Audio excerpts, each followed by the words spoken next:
rated SPG. Striktong patnubay at gabay ng magulang ang kailangan. Maaaring may masiselang tema, lengguwahe, karahasan, sexual, horror o droga na hindi angkop sa mga bata.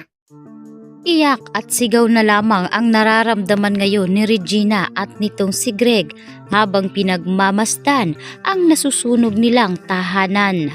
Kino-question ngayon ni Regina kung bakit malaking dagok ito sa kanilang pamilya. Subalit tahimik itong si Greg habang pinagmamasdan ang naglalagablab na apoy ng tahanan ng mga Torrecampo. Kaya naman, matapos ang naturang sunog, ay nagsibalikan na rin sila sa loob ng pamamahay. Dito nga ngayon patuloy ang paninira nitong si Thea kay Marge.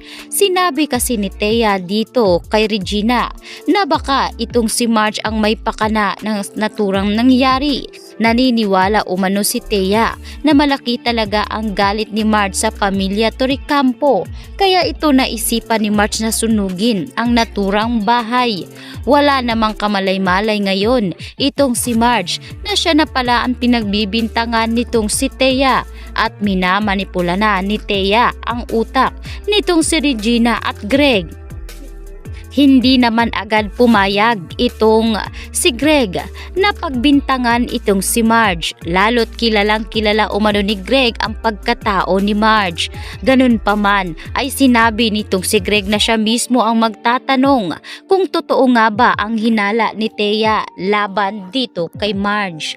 Kaya agad-agad pinuntahan nga ni Greg itong si Marge sa mismo kung saan naroroon si Marge sa balkonahe. Tinanong ni Greg kung totoo ba ang paratang sa kanya ni Thea. Gulat na gulat at nanglalaki ang mata ni Marge dahil wala siyang kamalay-malay sa naturang nangyari ay siya na pala ngayon ang pinagdidiskitahan nitong si Thea. Tinanong ni Marge kung anong klaseng pamimintang ba ang sinasabi ni Thea laban sa kanya. Kaya dito na inamin ngayon ni Greg na siya umano ang pinagbibintangan sa naturang pagkasunog sa mansyon ng mga Torrecampo. Halos malaglag ang panga ni Marge sa gulat dahil hindi niya lubos maisip kung paano naisip nitong si Thea na siya ang may pakana ng lahat. Kahit gaano daw umano kalaki ang galit niya sa ginawa nitong si Paulo at Thea, hindi niya nga raw maaatim na pagbintangan at gawin ang klaseng sinasabi nitong si Thea laban sa kanya. Kaya naman agad ngang sinugod ni Marge si Thea na nakikipag-usap nga sa kanyang anak sa mga panahon na yun. Sinabi ni Marge na napakakapal umano ng mukha ni Thea para sa kanya ibuntong ang lahat. Hindi umano siya ganoong klaseng tao, hindi katulad ni Thea. Nayaman lamang ng mga Torrecampo ang iniisip kahit malaking eskandalo na ang kinahaharap ngayon nitong si Thea. Kaya naman itong si Regina ay nagulat sa paratang nitong si Thea. Maging itong si Edward ay hindi makapaniwala.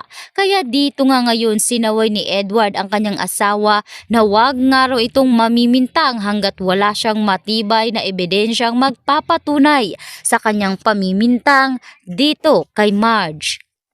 Tahimik naman itong si Paulo, tila wala ito sa maayos na pag-iisip. Ganun pa man ay naniniwala si Paulo na hindi ito kayang gawin ni Marge, lalo pa na isang disenteng babae itong si Marge. Kaya naman agad ngang umalis itong si Marge at nagpunta sa kanyang kwarto. Hindi niya na kayang sikmurain ang mga pamimintang sa kanya. Tila kino-question ng buong Torrecampo ang kanyang pagkatao. Kaya nagdesisyon itong si Marge na mag-impake na ng kanyang mga damit at bumalik na lamang sa dating apartment na tinitirhan nga ng kanyang ina. Dito naman siya pinigilan ni Paulo, sabay sabi na bigyan umano siya ng pagkakataong magbago dahil hindi niya nga raw kayang mawala si Marge at ang anak nilang si Jasmine. Subalit paliwanag ni Marge na hindi ito hiwalayan Nais niyang makapag-isip ng maayos, lalo pat siya ang pinagbibintangan ngayon ng kanyang mga magulang na siya ang dahilan kung bakit nasunog ang pamamahay ng mga Torrekampo. Subalit pilit nga ngayong inilalabas ni Paulo ang bag nitong si Marge, sabay sabi na ibalik ito sa kanilang cabinet. Hindi umano makakapayag si Paulo na umalis ng bahay itong si Marge, lalo't wala ngayon ang kanyang ina at hindi alam ni Paulo kung saang lupalop nga ng mundo pupunta itong si Marge. Kinakailangan umano si Marge ng kanilang anak na si Jasmine, lalo pa na hindi nga maganda ang kalagayan ngayon ng kanilang anak. Walang nagawa itong si Marge kundi tumahimik